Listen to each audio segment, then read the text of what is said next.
नमस्कार। राष्ट्र गर्व में आप सभी का बहुत स्वागत। मैं हूं सुशांत सिन्हा।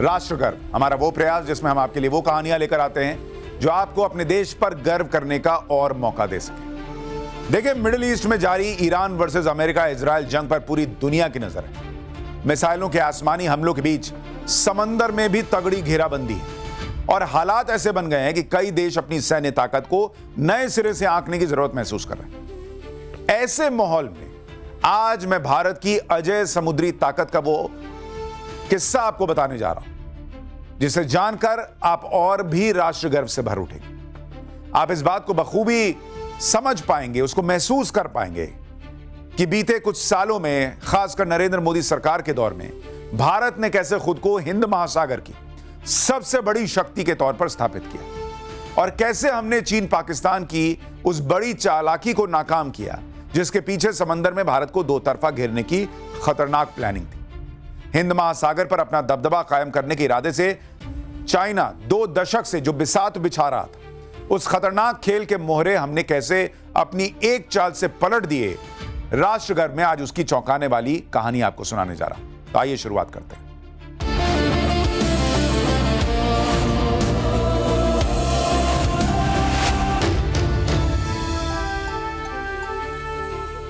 राष्ट्र गर्व की यह कहानी भारत के विमान वाहक युद्धपोत आईएनएस विक्रमादित्य की है, जिसने भारत की समुद्री ताकत को सही मायने में ब्लू वाटर नेवी में बदल दिया। हमारे समुद्री वर्चस्व को सही मायने में बंगाल की खाड़ी और अरब सागर से आगे बढ़ाकर हिंद महासागर के हर कोने तक पहुंचा दिया। हिंद महासागर, जिसका पूरा दायरा 7 करोड़ 35 लाख वर्ग किलोमीटर का है, दक्षिण में जिसका फैलाव करीब 10,000 किलोमीटर दूर अंटार्कटिक तक है और इसी तरह पश्चिम में अफ्रीका से लेकर पूर्व में ऑस्ट्रेलिया तक भी, जो करीब 10,000 किलोमीटर की लंबाई में फैला हुआ है। आईएनएस विक्रमादित्य ने उस पर एक छत्र राज करने की प्रचंड ताकत जिस तरह भारत को दे दी, वही हैरत अंगेज कहानी आज राष्ट्रगर्व में आपको सुनाने जा रहा हूं। आज ईरान अमेरिका युद्ध फैलकर हिंद महासागर तक पहुंच चुका है, तो भारत के हितों की सुरक्षा के लिए आईएनएस विक्रमादित्य ने हुंकार भर दी है। लेकिन इसकी कहानी क्या है, देखिए जरा।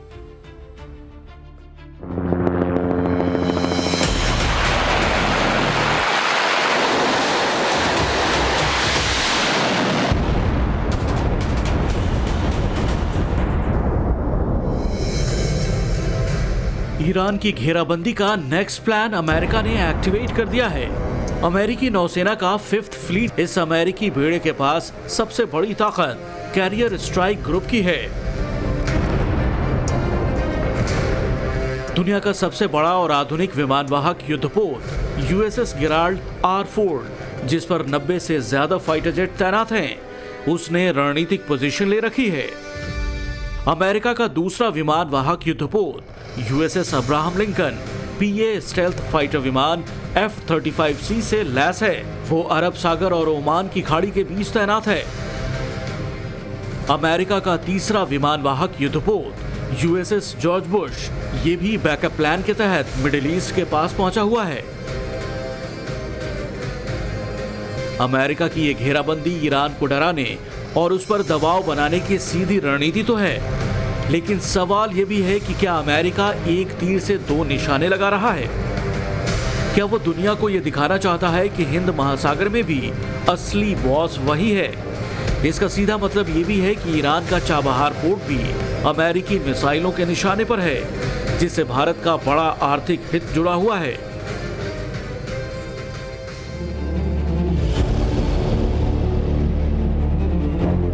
अमेरिका की इसी रणनीति के बीच भारत ने दुनिया को बड़ा मैसेज दिया।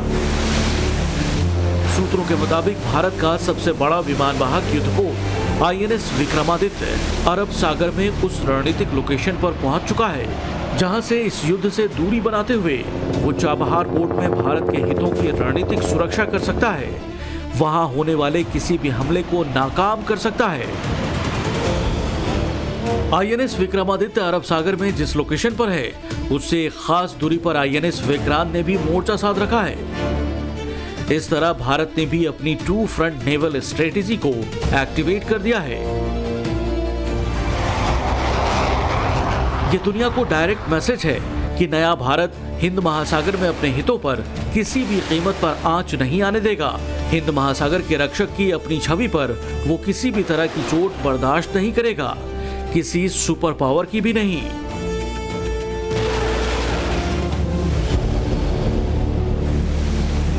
आईएनएस विक्रमादित्य का फोकस चाबहार पोर्ट पर है, तो दूसरी तरफ आईएनएस विक्रांत ने सिंगापुर के पास मलक्का स्ट्रेट तक पैनी नजर गड़ा रखी है, जहां से चीन का 2/3 समुद्री कारोबार होता है। भारत के दोनों महाबलियों ने हिंद महासागर में ऐसा चक्रव्यूह रच दिया जिससे किसी भी दुश्मन के लिए निकलना नामुमकिन सा है।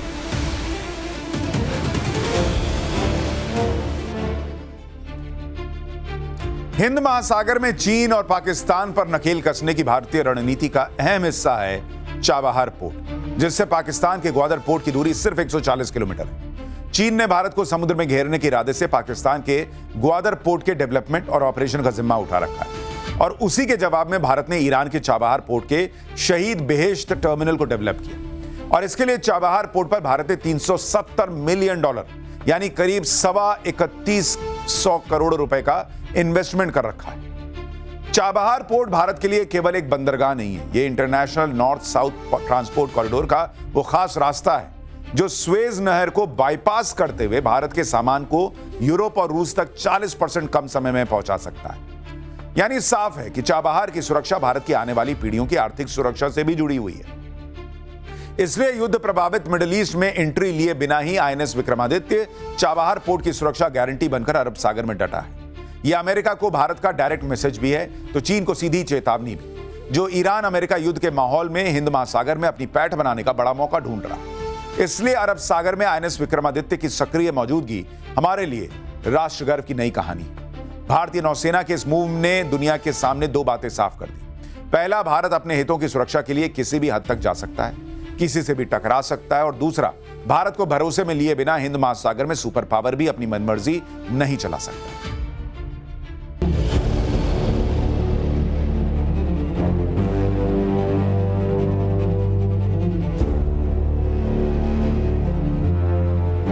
हिंद महासागर में भारत की समुद्री महाशक्ति का परचम है यह है भारत का सबसे बड़ा और शक्तिशाली विमान वाहक युद्धपोत आईएनएस विक्रमादित्य। साल 2014 में यह भारत की नौसेना की नई पहचान बना, जब पीएम मोदी ने हरी झंडी दिखाकर इसे भारत की सैन्य सुरक्षा में उतारा। यह हिंद महासागर में भारत का सबसे बड़ा तैरता हवाई अड्डा है। इसने भारत की समुद्री सीमाओं की सुरक्षा और वैश्विक हितों की रक्षा करने की क्षमता कई गुना बढ़ा दी है। MiG-29 के इसका मुख्य मल्टी रोल फाइटर जेट है, जो हवा से हवा में मार करने वाली मिसाइलों, एंटीशिप मिसाइलों, गाइडेड बमों और रॉकेटों से लैस है। इसकी मारक क्षमता लगभग 3,500 किलोमीटर तक है। आईएनएस विक्रमादित्य पर भी जमीन से हवा में मार करने वाली बराक मिसाइलें लगी हैं, जिनकी रेंज 70 से 100 किलोमीटर तक है। ये मिसाइलें aircraft, cruise missile, anti ship missile, UAV drone और बैलिस्टिक मिसाइल तक को इंटरसेप्ट कर सकती हैं। आईएनएस विक्रमादित्य पर Kamov 31K, MH-60R, Chetak, HAL ध्रुव और सी किंग जैसे 10 घातक हेलीकॉप्टर भी तैनात हैं, जो मल्टी रोल वाले हैं। आईएनएस विक्रमादित्य पर 5 किलोमीटर तक अचूक वार करने वाला गैटलिंग गन AK-630 लगा है, जो चौतरफा मार करता है और हर सेकंड 5,000 राउंड फायर करता है। इस पर 5 एडवांस डिटेक्शन रेडार सिस्टम लगे हैं, जो 500 किलोमीटर के रेंज में एयर सर्विलांस करते हैं। इनमें कुछ रडार खासतौर से नेविगेशन, एयर ट्रैफिक कंट्रोल और लैंडिंग गाइडेंस के लिए हैं। आधुनिक युद्ध केवल मिसाइलों से नहीं, बल्कि सिग्नलों और फ्रीक्वेंसी से भी लड़े जाते हैं। इस लिहाज से आईएनएस विक्रमादित्य का इलेक्ट्रॉनिक वॉरफेयर स्वीट सिस्टम इसे बेहद खास बनाता है। यह एडवांस सिस्टम इस एयरक्राफ्ट कैरियर की सुरक्षा का एक अदृश्य ढाल है, जिसका सबसे महत्वपूर्ण काम दुश्मन के रडार और मिसाइल गाइडिंग सिस्टम को भ्रमित करना है। जब कोई मिसाइल जहाज की ओर आ रही होती है तो ये सुइट दो तरह से काम करता है। ये हवा में धातु के बारीक कण यानी चेफ और गन फ्लेयर्स छोड़ता है। इससे दुश्मन की मिसाइल जहाज को छोड़कर इन नकली लक्ष्यों की ओर मुड़ जाती हैं। ये मिसाइल के रडार को घोस्ट टारगेट सिग्नल भेजता है, जिससे मिसाइल के सिस्टम को लगता है कि जहाज कहीं और है। विक्रमादित्य का ये सुइट इतना संवेदनशील है कि ये समुद्र के बीचों बीच भी दुश्मन की बातचीत और उनके गुप्त रडार कोड्स को इंटरसेप्ट कर सकता है। अगर कोई दुश्मन जहाज या विमान विक्रमादित्य को ट्रैक करने की कोशिश करता है तो ये सुइट शक्तिशाली सिग्नल भेजकर उनके रडार स्क्रीन पर शोर पैदा कर देता है, जिससे कि इसकी सही स्थिति का पता लगाना नामुमकिन हो जाता है। आईएनएस विक्रमादित्य मूल रूप से रूस का एयरक्राफ्ट कैरियर है, जिसे 2004 में खरीदकर भारत ने नए सिरे से बनवाया था। नवंबर 2013 में जब इसे रूस से भारत लाया जा रहा था, तब उत्तरी अटलांटिक सागर को पार करने के दौरान नेटो के एक जासूसी विमान ने आईएनएस विक्रमादित्य की जासूसी करने की कोशिश की थी। इसकी कैरियर क्षमता, कॉम्बैट सिग्नेचर, कम्युनिकेशन सिस्टम और सिग्नल्स यानी कि युद्धक क्षमता की जासूसी की तगड़ी कोशिश की गई। नेटो के विमान ने कई बार इसके ऊपर से उड़ान भरी, हवा से पानी में सेंसर बॉम्ब्स गिराए। इसी के बाद विक्रमादित्य पर तैनात मिग 29 के फाइटर जेट एक्शन में आया, जिसके बाद नेटो के उस जासूसी विमान को मौके से भागना पड़ा। नेटो देश ये जानना चाहते थे कि भाई आखिर में आईएनएस विक्रमादित्य में रूस से ने क्या क्या नई टेक्नोलॉजी लगाई। भारतीय नौसेना के जहाजों जैसे आईएनएस त्रिकंड ने तब विक्रमादित्य को चारों ओर एक ऐसा इलेक्ट्रॉनिक सुरक्षा घेरा बनाकर रखा था कि कोई भी विदेशी रडार या विमान उसके सिग्नल को भी रिकॉर्ड न कर सके। इस दौरान कुछ न्यूज रिपोर्ट्स में दावा किया गया कि यह जासूसी की कोशिश अमेरिका के इशारे पर हुई थी, क्योंकि विक्रमादित्य भारत का पहला एयरक्राफ्ट कैरियर था जिसमें रूस ने अपना स्पेशल स्टोबार सिस्टम लगाया था। इसी सिस्टम ने विक्रमादित्य की ज्यादा विमान ले जाने की क्षमता बढ़ा दी, जबकि अमेरिका के सभी विमान वाहक युद्धपोत कैटोबार सिस्टम्स के चलते हैं, जिसका मेंटेनेंस ज्यादा खर्चीला है। विक्रमादित्य के अलावा भारत का जो नया स्वदेशी एयरक्राफ्ट कैरियर विक्रांत है, उसमें भी स्टोबार सिस्टम लगा है। साल 2016 से 2018 के बीच चीन के हैकर्स ने आईएनएस विक्रमादित्य और विक्रांत की साइबर हैकिंग की कई कोशिशें की, जिसे नाकाम कर दिया गया। चीनी हैकर्स भारत के इन दोनों एयरक्राफ्ट कैरियर के साइबर सिक्योरिटी कोड को क्रैक करके मिलिट्री इंफॉर्मेशन निकालना चाह रहे थे, क्योंकि इन दोनों एयरक्राफ्ट कैरियर ने हिंद महासागर में दबदबा कायम करने के चीन के मंसूबे पर पानी फेर दिया। चीन के जासूसी जहाजों और सबमरीन्स यानी पनडुब्बियों की अब हिम्मत नहीं होती कि वो हिंद महासागर में जासूसी कर सके, क्योंकि फारस की खाड़ी से लेकर मलक्का स्ट्रेट तक करीब 12,500 किलोमीटर के दायरे को विक्रमादित्य और विक्रांत भारत के दोनों एयरक्राफ्ट कैरियर हर पल नजर रख रहे हैं उस पर। इन दोनों एयरक्राफ्ट कैरियर के साथ उनके चारों तरफ एक युद्धपोतों का सुरक्षा घेरा भी 24 घंटे चलता है, जिसे कैरियर बैटल ग्रुप यानी सीबीजी कहते हैं। समुद्र में मूवमेंट के दौरान कैरियर बैटल ग्रुप लगभग 300 किलोमीटर के इलाके को पूरी तरह अपने नियंत्रण में ले लेता है।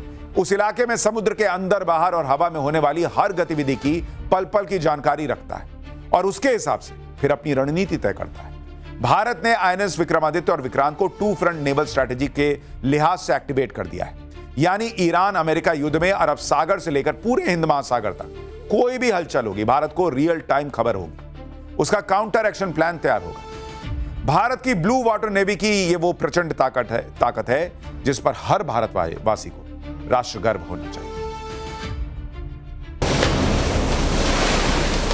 आईएनएस विक्रमादित्य और विक्रांत जब अपने कैरियर बैटल ग्रुप के साथ समंदर का सीना चीरता हुआ चलता है तो दुश्मन थर्रा उठते हैं। इसका लेटेस्ट उदाहरण ऑपरेशन सिंदूर है, जब भारत के दोनों महाबलियों ने समंदर में ऐसा खूंटा गाड़ा कि पाकिस्तान तो पहले से ही अपने बिल में दुबका हुआ था, चीन भी किसी तरह की हिमाकत करने की नहीं सोच पाया। आईएनएस विक्रांत और उसके कैरियर बैटल ग्रुप ने उत्तरी अरब सागर में ऐसी घेराबंदी कर दी थी कि पाकिस्तानी नौसेना के जहाज कराची पोर्ट और मकरान कोस्ट से आगे बढ़ने की हिम्मत नहीं जुटा पाए। चीन के दिए फ्रिगेट्स और डिस्ट्रॉयर पाक नेवी के हैंगर में ही खड़े रहे। उधर आईएनएस विक्रमादित्य अपने कैरियर बैटल ग्रुप के साथ हिंद महासागर में फॉरवर्ड पोजीशन में तैयार था। नतीजा, चीन की नौसेना भी उत्तरी चीन सागर में ही खड़ी रही, क्योंकि मैसेज क्लियर था, इस लड़ाई के बीच में जो आएगा उसे चकनाचूर कर दिया जाएगा। साथियों, हमारी फोर्सेस की फॉरवर्ड डिप्लॉयमेंट के साथ साथ विक्रांत कैरियर बैटल ग्रुप की फोर्सफुल एक्शन ने भी हमारे इरादे और क्षमता का प्रभावी संकेत दिया है। आपकी इस मजबूत तैयारी ने दुश्मन के हौसले को पहले ही पस्त कर दिया। पाकिस्तान के लिए आपकी तैयारी मात्र ही बहुत थी, आपको तो एक्शन की जरूरत ही नहीं पड़ी। आपकी तैयारी से ही दुश्मन सत्ते में आ गया। ऑपरेशन सिंदूर के दौरान आईएनएस विक्रांत के कैरियर बैटल ग्रुप में भारतीय नौसेना के 36 फ्रंट लाइन एसेट्स तैनात थे, जिसमें 7 डिस्ट्रॉयर और 7 फ्रिगेट वॉरशिप, 6 सबमरीन समेत 16 फास्ट अटैक मिसाइल बोट्स शामिल थी। जबकि आईएनएस विक्रमादित्य के कैरियर बैटल ग्रुप में 10 फ्रंटलाइन एसेट्स तैनात थे। इसमें 5 डिस्ट्रॉयर, 4 फ्रिगेट, 2 टैंकर फॉर्मेशन और 2 सबमरीन शामिल थे। कैरियर के लिए ये बैटल ग्रुप एक अभेद किले की तरह काम करता है। इसमें एक्शन के दौरान डिस्ट्रॉयर में तैनात ब्रह्मोस मिसाइलें दुश्मन के जहाजों और मिसाइल अटैक को ध्वस्त करती हैं, जबकि एडवांस सोनार और टारपीडो सिस्टम से लैस फ्रिगेट्स पनडुब्बियों का पता लगाकर और उन्हें नेस्त नाबूद करने में माहिर होते हैं। इनमें उन्नत सोनार और टारपीडो सिस्टम लगे होते हैं। वहीं समंदर की गहराई में साइलेंट गार्जियन की तरह पनडुब्बियां यानी सबमरीन्स सुरक्षा घेरा बनाती हैं। इनका काम दुश्मन की पनडुब्बियों को विक्रमादित्य और विक्रांत के पास आने से रोकना है। यह दृश्य रक्षक का काम करती है। इसके अलावा भारतीय नौसेना का समुद्री टोही विमान P-8I यानी पोसाइडॉन आसमान से सैकड़ों मील दूर तक दुश्मन की पनडुब्बियों पर नजर रखता है और कैरियर बैटल ग्रुप को अर्ली वार्निंग देता है। इसके अलावा आईएनएस विक्रमादित्य और विक्रांत के साथ टैंकर्स यानी कि सप्लाई शिप भी चलते हैं। ये विशाल जहाज बैटल ग्रुप को ईंधन, भोजन और गोला बारूद की आपूर्ति करते हैं। इसकी वजह से मोर्चे पर निकले आईएनएस विक्रमादित्य या विक्रांत को महीनों तक बंदरगाह वापस आने की जरूरत नहीं पड़ती।